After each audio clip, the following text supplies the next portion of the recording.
A pleasure to now invite Ricardo Silvestre, speaking on Panentheism and Contradictory God and Bhedābheda, Vedānta tradition.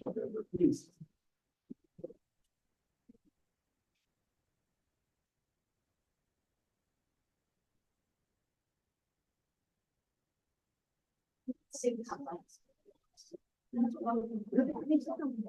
Okay, we'll start. Good morning, everyone.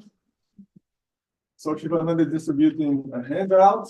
It contains just some few definitions. The bad news is that this is the large lecture of the conference. I'm sorry for that.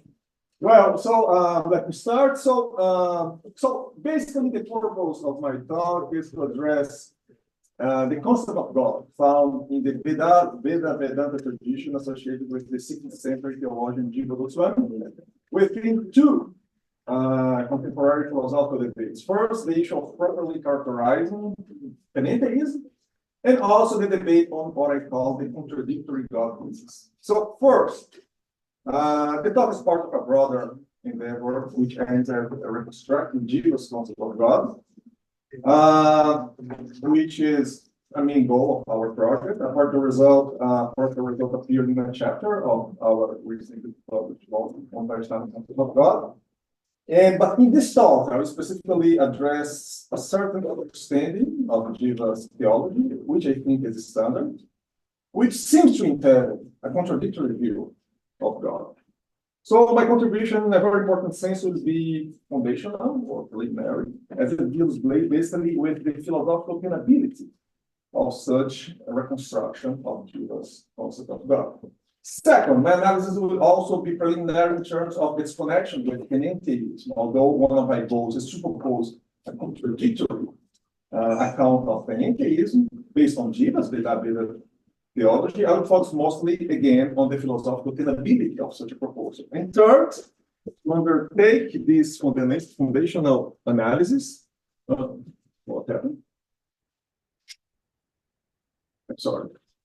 I will continue. So, and in order to undertake this kind of preliminary analysis, I will draw upon a growing body of literature, which address what I refer to as the contradictory concept of God. This one. Okay. Okay, so this is enough as a preamble to the talk. So I will start now and let's start speaking about Panentheism. So Panentheism basically holds that the cosmos is in God or in the divine, although God is more than the cosmos. It's supposed to be a kind of mediating position between theism and pantheism. Like theism, Panentheism holds that there's something in the nature of God that is more than the cosmos, something that transcends it. And like pantheism, Panentheism defends some kind of immanence. By theism here, I mean models of God associated with classical theism, neoclassical theism, and open theism. And by cosmos, I mean the same, broadly speaking, as world, the universe, or a bit more specifically, the totality of all actual concrete objects. That's basically what I mean by cosmos. So, one very important thing is that one of the most notorious difficulties for Panentheism is its vagueness, which makes it difficult, some critics say, to pin down what exactly Panentheism is and how it differs from rival models of God. So some people argue, for instance, that we must attempt to define Panentheism either by explaining the in, and they claim that the cosmos is in God, but God is more than the cosmos, or by explaining how God is immanent in the cosmos, or by explaining how the cosmos can be seen as the body of God.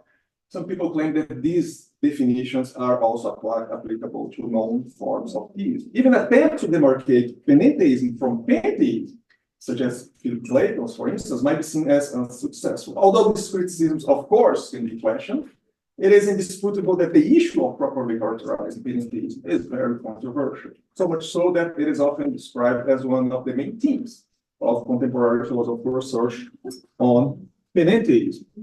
In its turn, Bhedābheda is, among other things, a theological position on the nature of the divine ultimate reality called Brahma and its relation to the cosmos. In this regard, and only in this regard, the key thesis of Bhedābheda is a paradoxical claim that the divine ultimate reality is different, Bheda, and non-different, Abheda, from the cosmos, which has an undeniable panentheistic flavor.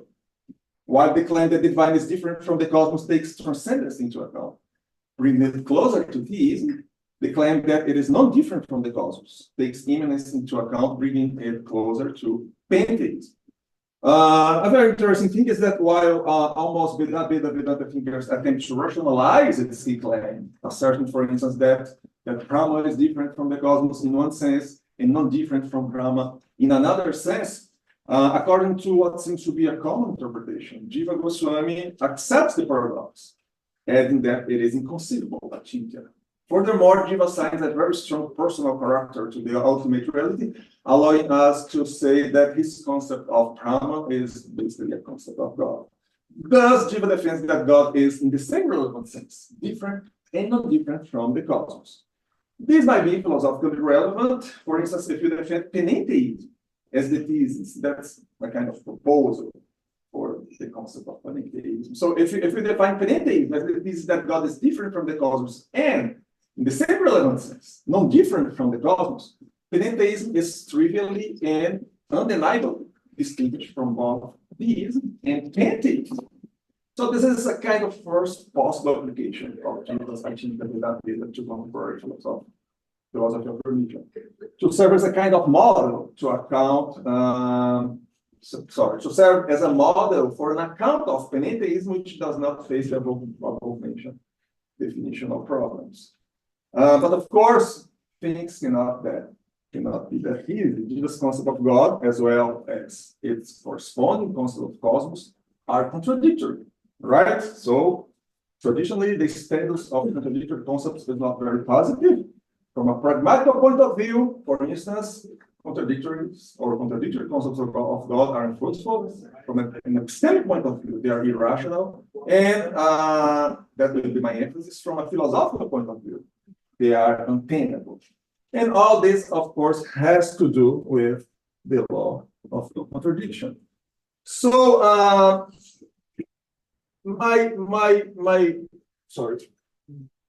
So okay, before stating my goal. So regarding contradictory concept of God, basically when faced with the charge that a given concept of God is contradictory, the standard move is to try to explain away the contradiction and come up with a consistent version of the concept of God in question. But another option, which has recently generated interest among, I think, can we go to the previous slide? Yeah. I'm moving to the previous.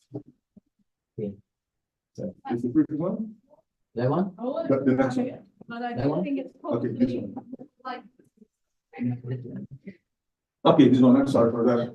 So, but another option, instead of trying to explain away the contradiction, is another option which has recently generated interest among logicians and philosophers, some philosophers of religion, is to reject such a move as unnecessary, to reject the move that we should explain away the contradiction, and defend what I call the contradictory God thesis.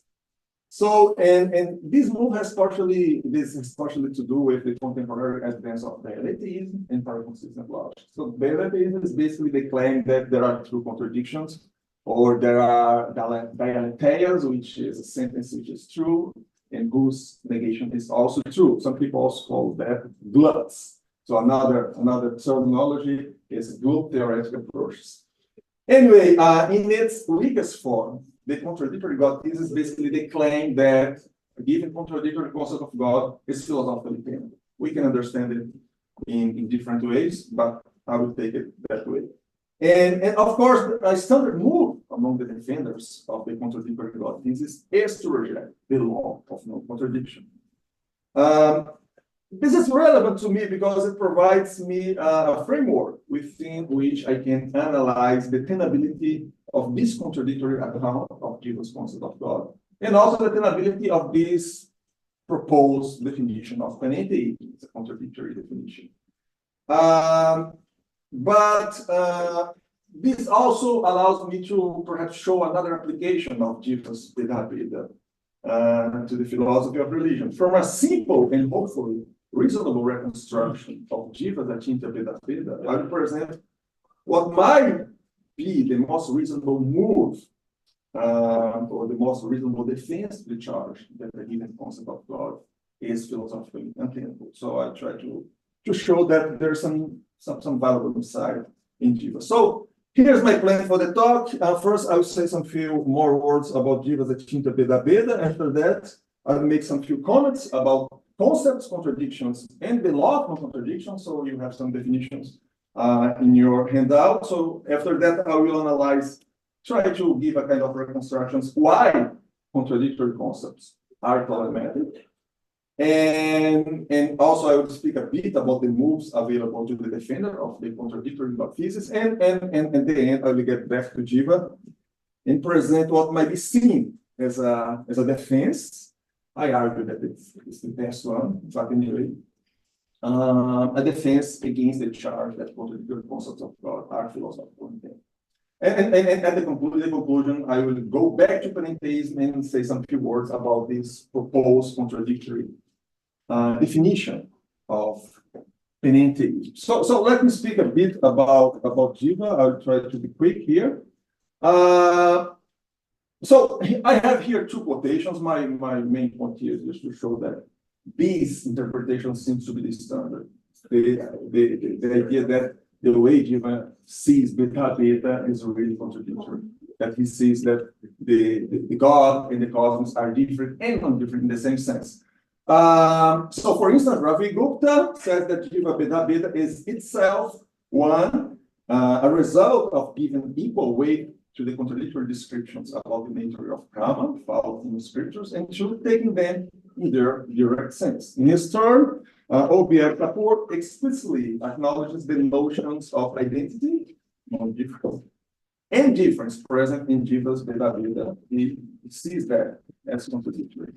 As emphasized by these authors, the distinguishing feature of the Chaitanya school is its use of the word achintya, which basically means inconceivable. This is due to Jiva. Apparently, he was the first one to use the word achintya to qualify the relation between the relation of difference and non-difference that is supposed to exist between God and the cosmos, although the word achintya is used in another context. But oddly enough, it seems that the expression Achinta Bhedābheda appears only twice in Jiva's works. In his Sarva Samvadini, a commentary on the first 4 volumes of his masterpiece, the Satsandharma, while commenting on Paramatma Sandhava 77, Jiva reveals a couple of positions regarding the issue of difference and non-difference, including the one of the famous 7th century Bhedābheda scholar Bhaskara. So referring then to what he takes as a position on Vedābheda, inspired in the Brahma Sutra 2.1.11, he says that such a position is achintya, Bhedābheda, inconceivable difference and non-difference. A bit later, he says that, quote, we accept achintya Bhedābheda because the Lord has inconceivable powers, Shakti, end quote. An important note is that this is how Jiva's ontology is framed in terms of the concept of Shakti, which usually is translated as power, potency, and energy. The cosmos, as well as ourselves, individual selves, we are Shaktis of God. Okay, so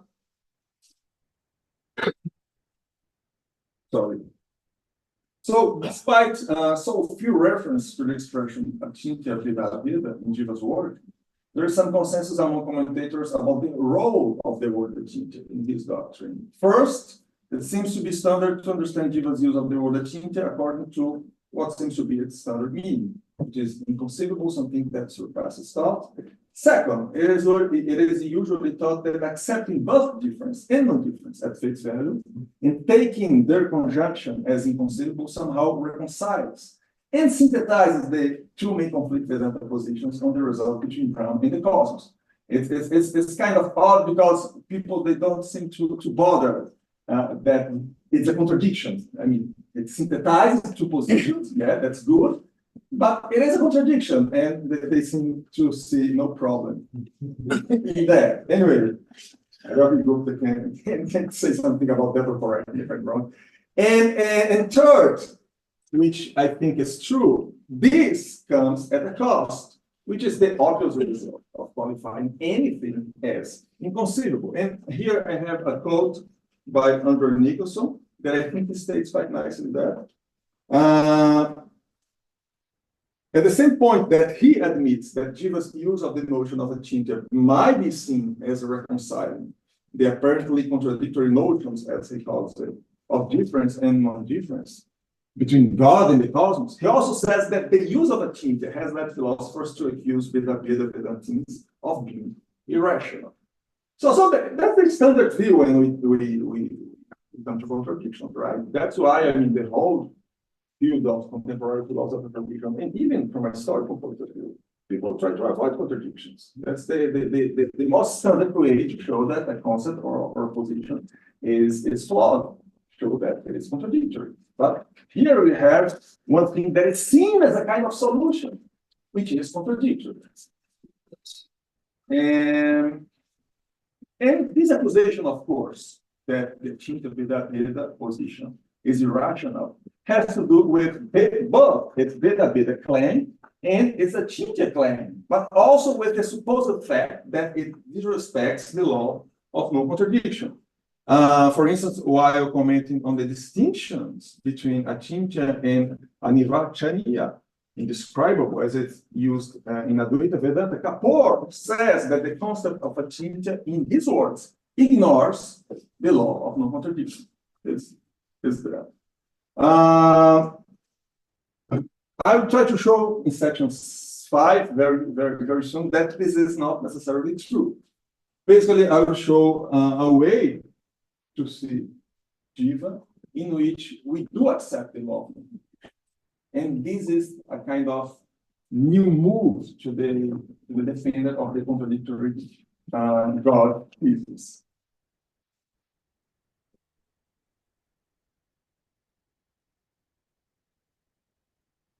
Okay, but in order to do that, I have to say something words about concepts, contradictions, and the law of non-contradiction. I hope everyone will be able to follow it. Okay, so despite disagreement among theories of concepts about what concepts are, it seems that they all agree with two things. First, that concepts are such that objects might fall under them, and two, concepts might be described or represented through language. So that some relation between an object falling under a concept and the representation of that concept in language holds. So I give here an example. Take, for instance, the so-called classical theory of concepts. According to this field, the concept of bachelor, for instance, would be characterized as the following unsaturated proposition. X is an unmarried adult male human being. So here X is a variable that can be replaced with the name of any object. So two things, if an object O falls under the concept of bachelor, then replacing X with O in that proposition results a true proposition. And the opposite also holds. If replacing X with O in that proposition results in a true proposition, then O falls under the concept of bachelor. So there's on the bottom one example, but we can generalize on that and say first that the concept C might be characterized as this unsaturated proposition, alpha, which has X as its only free variable. So the result of replacing X by O in alpha is called, I would call it as an instantiation of C, an instantiation of the concept. So basically, if John is that object, the characterization of the concept of bachelor. Sorry, if John is an object, if we have the concept of bachelor, so the characterization of the concept of bachelor would be C is an unmarried adult male human being. And when we replace X with John, then we have what I call an instantiation of the concept of bachelor. And yeah, so that's the first generalization. I already talked about that. And there's a second generalization that is very important. We can come up with two theses. They are simple theses about the relation that exists between language and reality. So the first thesis, which I call reality language thesis, says that if there's an object O that falls under concept C, then there is a true instantiation of the characterization of C. And the other one, the language reality thesis, says that if there is a true O instantiation of the characterization of concept C, then there's an object O that falls under C. Okay, see that the way I put this thesis, they are neutral with respect to a realist or nominalist view of concepts. Okay, about contradictions, I'll have to use some kind of definition, okay? And I'll not try to get into debate over what is the best way to characterize contradictions and the law of non-contradiction. There's a big literature on that. And it will be quite far beyond the scope of this talk. However, of course, in order to minimally attain my goal, I have to rely on some characterization of contradictions and on some formulation of the law of non-contradiction. And as far as the notion of contradiction is concerned, I will define it syntactically as a proposition which has the form alpha and not alpha. I call that an explicit contradiction. And a contradiction is either an explicit contradiction or a proposition which is entailed by an explicit contradiction. And from it, I can define the notion of a contradictory concept. So a contradictory concept is basically a concept whose characterization is contradiction. Sorry.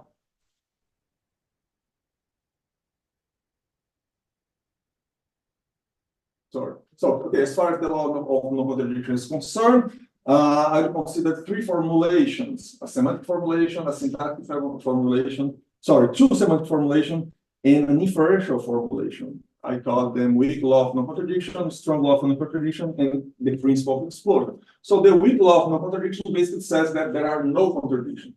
The strong law of non-contradiction says that there can't be true contradictions. And the principle of explosion says that if alpha is a contradiction, then for any proposition beta, alpha entails beta. So for consistent logics basically reject the principle of explosion.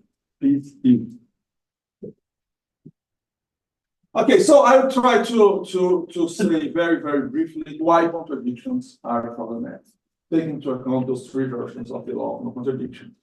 So let C be a concept, right? So first, one might see that for a concept C to be philosophically tenable or rational, C must be such that one can coherently reason about its characterization.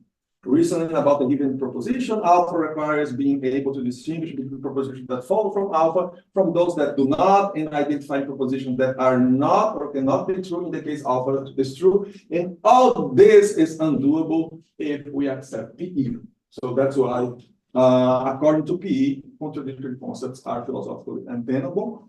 And as far as the two semantic versions of the law of non-contradiction, according to our first reality language thesis, RLT, if there is an object O that falls under C, then there's a true instantiation of the characterization of C. But the characterization of C is a contradiction, as is any of its instantiations. So WLNC, the weakly law of non-contradiction, states that there is no true contradiction. Therefore, there is no true instantiation of the characterization of C. By contraposition, it follows that there is no object that falls under C. So the basic idea here is that when we take this weak law of non-contradictions, along with our first language reality thesis, we come to the conclusion that there's no object that falls under a contradictory object. And the same reasoning applies to SLNC. From it, along with that language reality thesis, we get to the conclusion that there can't be an object that falls under a contradictory concept, any concept, okay? And it seems irrational or something close to that to use a concept, knowing a priori that there is no object that falls under the concept, or knowing a priori that there can't be an object that falls under it. And we have a lot of examples of contradictory concepts, a square circle and a single bachelor, and we know that there can't exist an instantiation of this concept. Okay, I will skip perhaps the rest.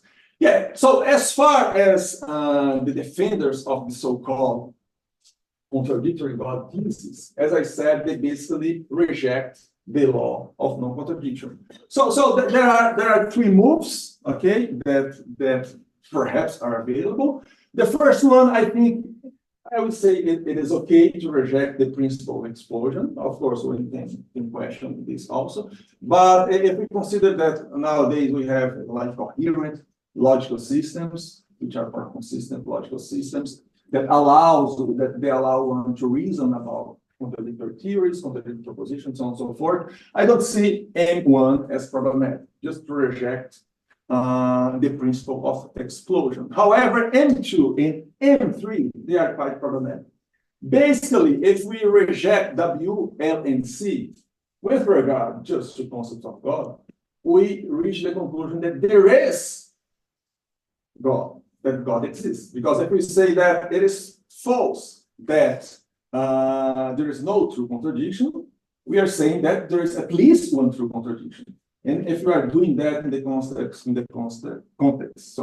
a given concept of God, if you want to reject the law of non-contradiction as far as it concerns to concepts of God, we're basically saying that there is one object that falls under that contradictory concept of God. So basically rejecting the weak version of the law of non-contradiction trivializes the debate about the existence of God. You just say that, yeah, God exists. And not only God, a contradictory God. So I think it's problematic because of that.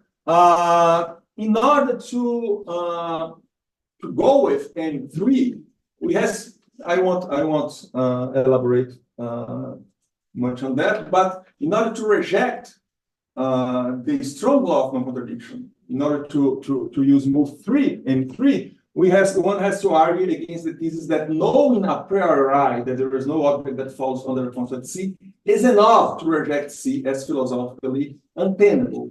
One has to go against that thesis, which I think might also be problematic. So the point is that it seems we seem to have a kind of closed end here. I think that these two moves, M2 and M3, are highly problematic, and that's perhaps the good news. 5 minutes, right? We find a fourth move in Jiva Goswami, and that's what I'm going to try. I'm going to try to show right now.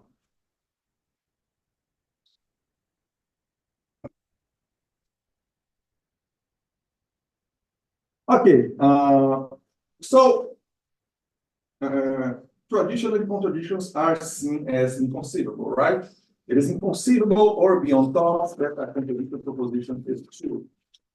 This is important because, as we have seen, when the sense of Bheda, I'm back to Bhedābheda, when the sense of Bheda is the same for both conjuncts, Bhedābheda is a contradiction in terms.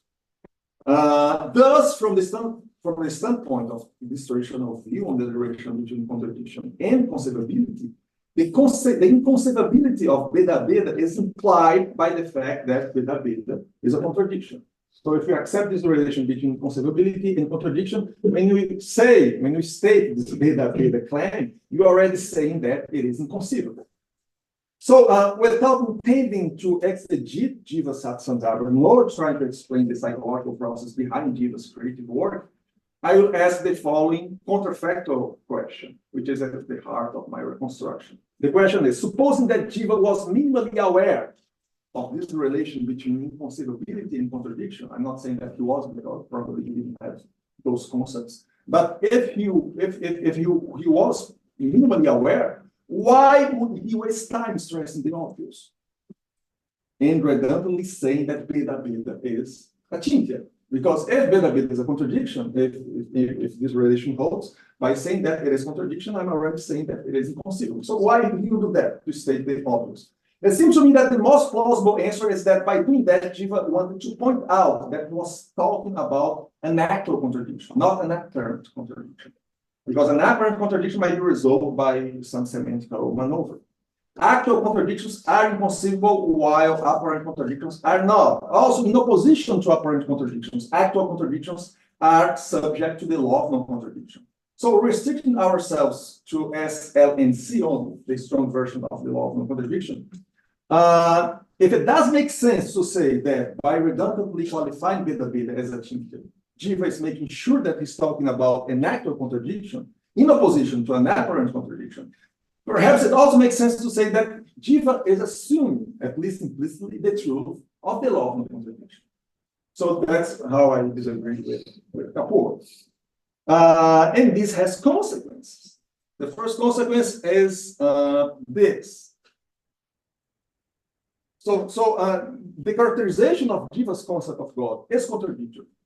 But if S, L, and C, the strong law of non-contradiction, is true, then there is no true instantiation of the characterization of Jiva's concept of God. Okay, this is a result of accepting the law of non-contradiction. But according to Jiva, God exists. So according to Jiva, there is an object that falls under his concept of God. We thus have a situation where there is no true instantiation of the characterization of concept C, but there is an object O that falls under C. This is a counterexample of RLT, the first language reality thesis I showed. The thesis that if there is an object O that falls under concept C, then there is a true instantiation of the characterization of C. In other words, to accept S, L, and C and still maintain that there is an object that falls under a contradictory concept requires one to reject that language reality thesis. But this is quite relevant because, as I tried to show very quickly, in order for the law of non-contradiction to be used against the tenability of a contradictory concept C, one needs the conclusion that there cannot be an object that falls under C. But in order to conclude from L and C that there cannot be an object that falls under a contradictory concept, one needs this language reality thesis. Sorry, this reality language thesis, sorry. So if we reject this reality language thesis, okay, the law of non-contradiction, S, L, and C, cannot be used anymore to reach the conclusion that C is untenable and perhaps irrational. So we can still hold the law of non-contradiction, and we don't get the conclusion that there is no object or there cannot be an object that falls under that concept. And the same reasoning applies to W, L, and C, which is the weak law of non-contradiction. So this is the new move, which is available to the defender of the contradictory God, and which I claim somehow or other is in Jiva, at least the basic insight,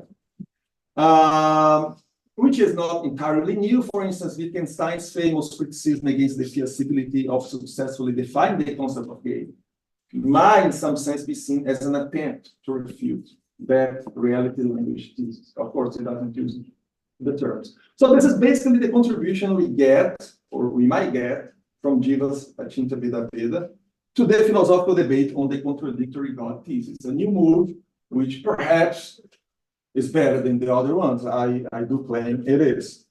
All right, so in order to... Okay, let me just say 2 minutes, okay? So we're going to have perhaps 10 minutes for Q&A. So I would like to just go back to Panentheism and speak a bit more about that proposed account of Panentheism, which is a contradictory account of Panentheism. Okay, first of all, I do agree, and I know that it's a quite odd proposal, the view that God is different from the cosmos, and in the same relevant sense, not different from the cosmos. However, we know that oddity is not a philosophical reason to reject a proposal. And to be sure, I think the proposal has some kind of appeal, while it does what Panentheism is supposed to do, which is to take into account transcendence and immanence, and to be a mediating position between theism and pantheism. It is, I mean, this definition is undeniably distinct from both theism and theism.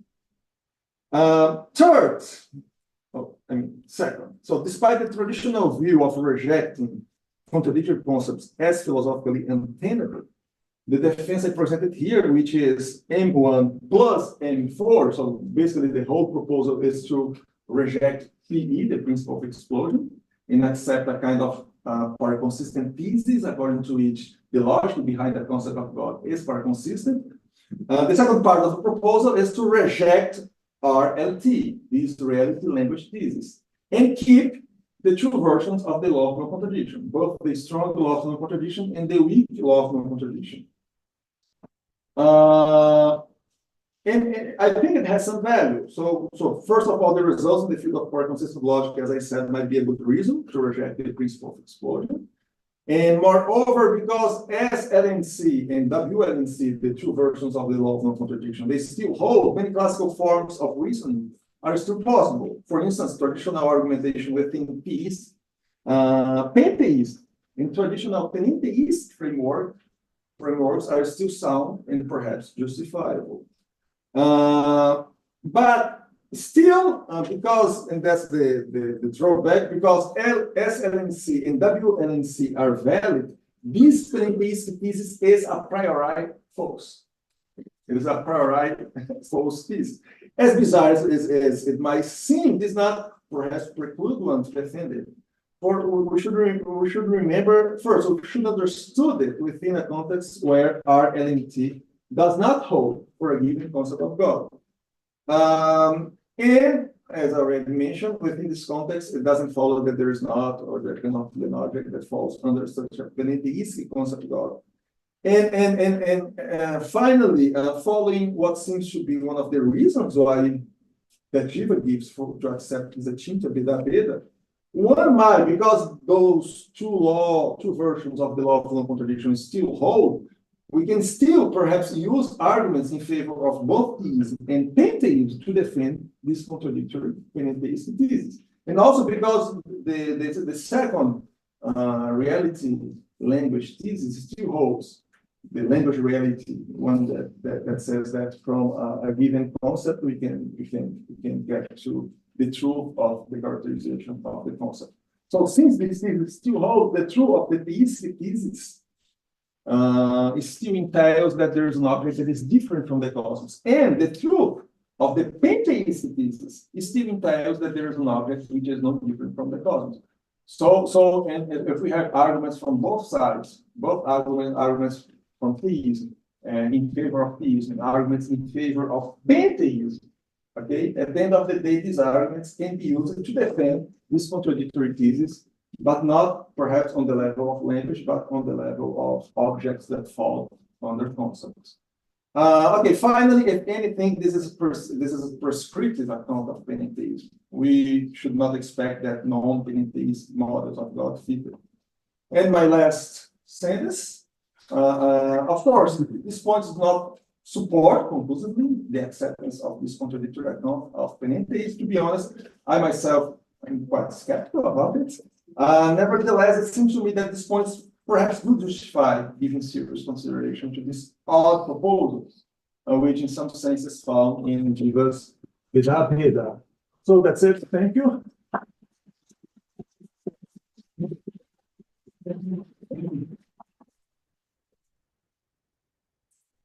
Question. Good. Yeah, thank you very much. Basically, I have two brief questions. So, could you say a few more words on the relation between conceivability and possibility, and inconceivability and impossibility? Yeah, I think not between possibility, but in contradictions. I basically claim that the one thing I claim that according to what seems to be a traditional viewpoint, contradictions are inconceivable. Okay, but in general, would you say that if I can conceive X, then X is possible? And if I mean, it seems you presuppose that if X is inconceivable, then X is impossible. I mean, I'm just asking for the tie you have between basically the mind and reality. Yeah, it depends how I account for contradictions, because of course we can give a semantic account of contradictions by referring to the concept of possibility. It would be a logical possibility. Okay, then you'll be right. But I didn't get to that. Okay, I stopped on the level of contradiction. But yeah, of course, if you want to give a semantic account to contradiction, to contradictory sentences, we will have to take into account possibility and the relation that you mentioned perhaps with both. and just the short question: if you reject the principle of explosion, I mean, in a way, it can be an explosive move to do so. How would you decide? I mean, how would you restrict that not the whole system collapses? Or basically, how would you decide in which cases it is justified Yeah. to reject it without the whole system collapsing. Yeah, perhaps you are speaking about the scope of the rejection, right? Yeah. Yeah, I think for consistent logics, they deal with that. For instance, there are some epistemic for consistent logics that rejected the principle of explosion just regarding with respect to epistemic contradiction. So my proposal here, I didn't mention, sorry, is that we reject the principle of explosion just with regard to contradictory concepts of God. Okay. So we don't need to hold like a general rejection, and no one defends that. So thank you for that presentation. I was particularly intrigued by your counterfactual question. I thought that was very, very useful in terms of asking why even use the term achintya when it's so clearly achintya if it's taken in that contradictory sense. Of course, there's other reasons one might give for why achintya is used in that phrase, and part of that involves a particular kind of devotional response that achintya produces within the devotee. Now, that's not relevant to the discussion that you're having here. So I think from a philosophical standpoint, that question you raised was very interesting. Also, just to follow up on what Benedict asked about possibility and impossibility, Jiva explicitly makes that connection between achintya and the question of possibility by describing the relationship between or the functioning of God's energies and its relationship to him as making the impossible possible. And so there's yes, exactly. And so that language emerges, that connection with possibility emerges through there in Jiva as well. And then my question, which is, can you just for my benefit explain further what the rejection of the RLT, the reality language thesis, would mean in terms of Jiva's understanding of God and the world? What's the consequence of that for Jiva in particular? Well, perhaps I could give a general answer for Jiva, but one thing, we kind of lose half the way language relates to reality, right? Because you can just go one way. And I was thinking, because Gavin's talk, I asked some question about paradox, and he says that, yeah, in this case, he's talking about Shaivis. In this case, God transcends language. And I think we hear that a lot, right? God transcends reality. But what that means? So I just listened to him. I perhaps realized that my account can be seen as an attempt to explain that. In which sense God transcends reality?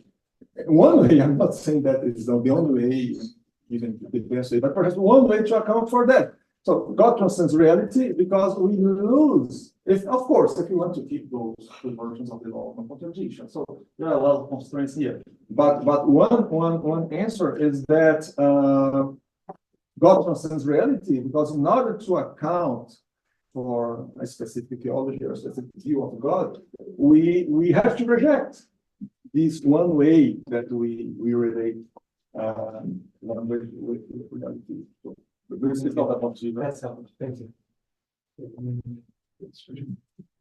Okay, so I didn't quite follow this, and it's quite a simple question, really. Did you want to retain W, L, and C consistently or inconsistently, right? Because there are logicians that feel it's standards of truth who are happy to say that there's no proposition, there are no dialetheia, no plots, but contradictory, there are plots, right? So the point is, just retaining W, L, and C doesn't do anything to rule out that there might also be a contradictory God, because it might be a contradiction that they're both listened to. There are, right, so that proposition statement of W, L, and C. Uh, Might be.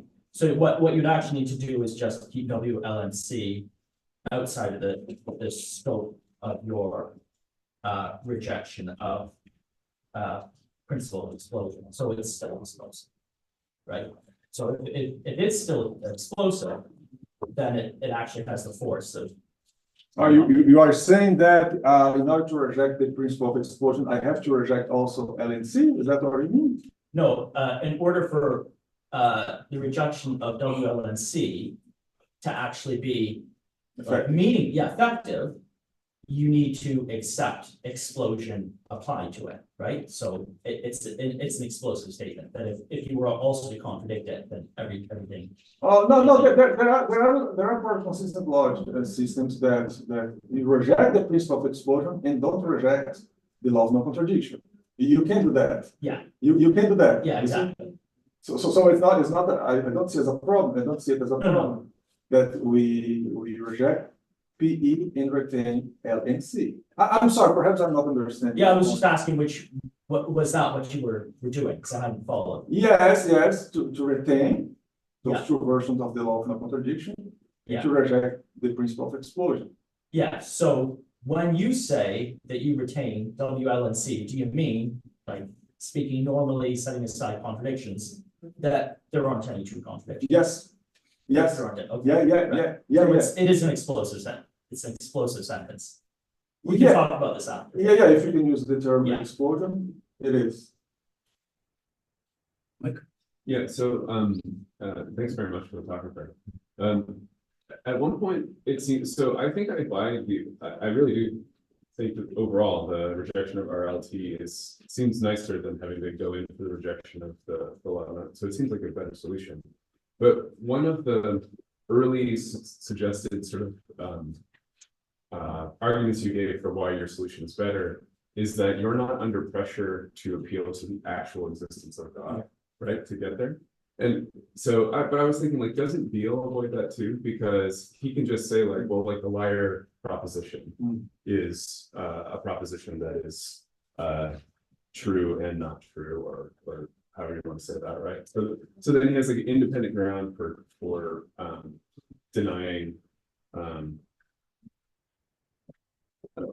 Well, I don't know. It seems like he has. I'm not sure if he has to deny both LNCs, but it seems like he has an independent ground on which to appeal to, and then he can sort of on those independent grounds get his pair consistent logic up and running, and then say, well, under that pair consistent logic that's independently motivated, I don't have to posit the existence of God to go in for pair consistent. Yeah. Thank you for the question. Because see, Beale and other people, they use a very peculiar semantics, three value semantics. And you need that.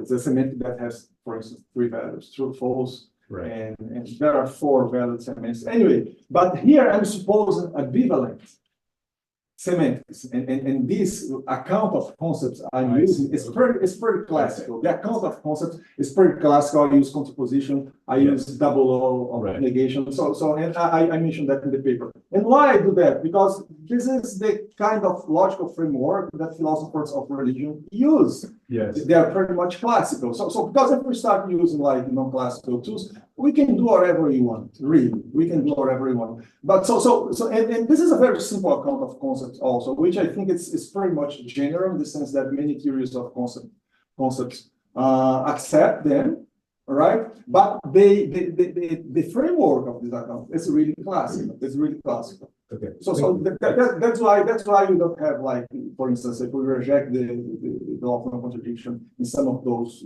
for consistent logics, you don't get the conclusion that there can't be an object and so on and so forth. Right. Okay. I think that's really helpful. Next question. Oh, yes, sorry. Thank you so much. If I understood, the idea is if you reject RLT, there can be an object falls under C, but there's no true instantiation of the concept. Yes. So what would it mean for the object to fall in this? What do you mean? You know, so if it's not to be instantiated, what does it mean for an object to fall under C? No, see, we have still the other way around. And if there is an object that falls under the concept, so there will be a true instantiation of the concept. Oh, With that object, the name of that object in that instantiation. So the other way around still holds. okay. But the point, because this thesis that we reject is basically the thesis that allows one to say that if there is one instantiation of one concept or one object that falls under this concept, so there will be a true proposition. But true instantiation of the characterization of the concept. But it seems to be the real important thesis is the one we use for characterization, or to say, for instance, we take a look at this chair and we say that it belongs to a certain concept. So the real important thesis, in my view, is the one which goes from language to reality, and not the other way around. So the other is also important. For instance, when we deal with negative generalizations, it is very important to conclude that there is no object that falls under that concept, and we lose a lot when we reject it. Okay. But it seems to me that the most used thesis, if you want to speak like that, is this one, which you use to categorize objects, to say whether or not an object falls under the concept X or Y, and so on and so forth. I don't know if I answered That's it good right. enough. I think we conclude here and say.